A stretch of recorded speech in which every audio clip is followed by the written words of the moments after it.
king snakes, other than maybe corn snakes, they are probably the most popular pet colubrid snake.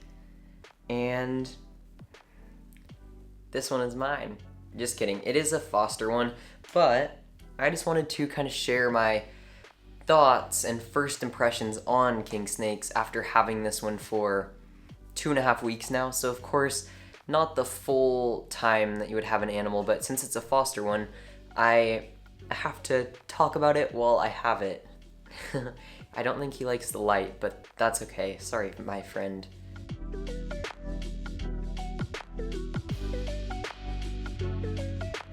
Now, this guy here, he doesn't have a name yet, so if you can think of a name, comment one down below. I've gotten a lot of suggestions and none of them have quite clicked. But anyways, he is a 4 to 5 year old California Kingsnake. The people who rehomed him to us at Crimson Exotics weren't entirely sure, but we were told between 4 and 5 years, so there's that. Now, if you've never seen one of my reptile unboxings, reptiles are sent FedEx priority overnight, so basically they're in the box for less than 24 hours, and it gets them out of a situation that can't care for them anymore or just doesn't want to care for them anymore, and gets them to me so that I can foster them, or to the other Crimson Exotics fosters so that we can foster them and make sure that they're in good care. Now, typically, if the person followed the instructions, there would also be a second shipping label right here, but they didn't listen to that either. Alrighty, well, let's hope that the king snake is doing okay. It looks like otherwise there's someone's hair. Otherwise, they did follow our instructions. It is a little chilly in here, but that's okay. The temperatures were good to not use the snake bag, and I can see that the snake is alive. Okay, good. Yeah, the snake is for sure alive. It is definitely a little chilly, so it'll be a while before it can go into its enclosure, because we just want to make sure that it has plenty of time to acclimate. Now, let's see, how do I open this snake bag? You always, of course, make sure that the snake isn't near where you're cutting. Oh, it's so pretty. This one, I can't quite tell if it's a male or a female, but yeah, it's nice and chilly, so it will be very happy when I get it into its enclosure. This is definitely a big snake, probably, yeah, this is the biggest snake I've ever, fostered. I've never fostered a snake, actually, but it's the biggest snake Crimson Exotics has ever fostered. Aw. Yeah, it's definitely a California Kingsnake. They didn't tell us, but they wrote California Kingsnake on the box. So yeah. Yeah, this snake is definitely very chilly, but that's okay because where they're native to, they get pretty cold. It's much better to have a reptile get a little too cold than way too warm. Oh, it's definitely very pretty, and it has a great attitude. Alright, I'm gonna let him warm up for probably 30 minutes outside of his enclosure since that's heated, and once he's in room temperature, I will put him in his enclosure. He is just super friendly. He is, I can't remember what length, but just under 5 feet. I'll put it on the screen. And so he's like a pretty big snake, honestly. Of course not huge, but king snakes aren't super huge. But compared to like a plains hognose, which is the only other colubrid that I have, they're significantly more sizable. My first impression of king snakes are a lot different than most people because king snakes are known for being great eaters.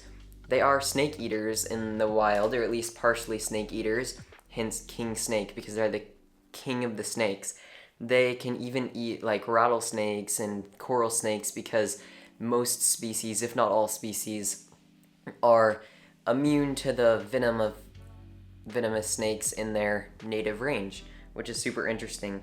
That's how they got the name king snake. That said, this guy here, he was rehomed to us because the people couldn't really get him to eat, and I haven't gotten him to eat yet. When he first got here, I offered a meal, which I was like, okay, he's not gonna take this because he just got here. He's probably a little stressed out, but it's been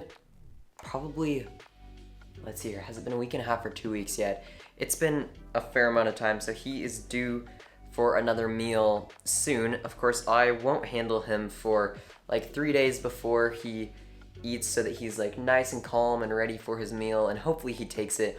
But at the same time, a North American colubrid of this size in October, he's probably not super hungry because he in the wild would be getting ready to brumate. So if that's the case, snakes at Crimson Exotics, after they finish their quarantine period, we like them to have 3 meals in a row before they go to their new home. So yeah, he might end up being with me until the spring if he decides that he wants to brumate, which that wouldn't be a terrible thing. It would be super fun to have him for a while and get to hang out with him. So there's that.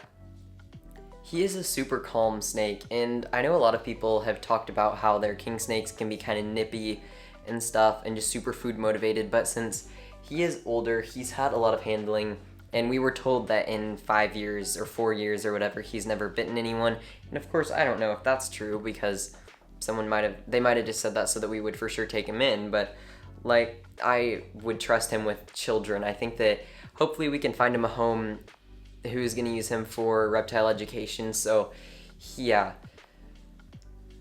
Now, king snakes that are this big, the minimum enclosure size that we're going to accept when he is eventually up on the Crimson Exotics website for adoption is going to be a 4 foot by 2 foot by 2 foot, because he does need that space to be able to stretch out. I think that it's very important, and I think that a lot of people don't give their snakes, specifically colubrids, the space and just enrichment that they deserve. So we're gonna make sure that he goes to a good home. I don't like this one bit. Can we not squeeze my neck? A few days ago I was holding him and he like went in here and out my shirt sleeve, and it took like 5 minutes for him to come out. At Crimson Exotics, we do socialize the animals a lot because obviously when they are adopted and go to their forever home, we want them to have a good attitude and a good personality.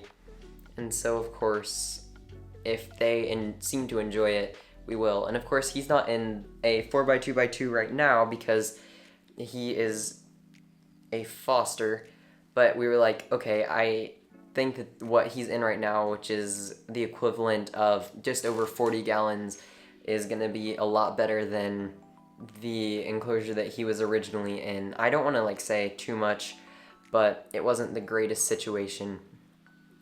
I am absolutely loving having a California Kingsnake for however long I do have him for. This is so fun. I love him. He's just a super adventurous and explorative snake, but at the same time, he's calm and can easily be handled. I would trust him with like children, absolutely. I don't know if I would trust children with him, but I would trust him with the children. Now, if you want to know when he does become available for adoption, be sure to follow Crimson Exotics on Instagram, Facebook, and Twitter, and definitely check out the Crimson Exotics website. That will all be linked down in the description. If you did enjoy today's video and found some value from it, give it a thumbs up so that more people can see it, and that really helps out my channel. Huge thank you to my Patreon supporters for making these videos possible. I really appreciate all that you do for the channel. You can go join for as little as $1 a month and get super exclusive access to content they knew about him before anyone else. And if you want to get my merch, you can get the White Streak Frog design or the Peyton Leopard Gecko design at shop.hunterhawk.com. That also really helps out the channel, and I really appreciate it. Be sure to subscribe if you haven't already, and until next time, me and this beautiful little snake here will see you next time. Bye.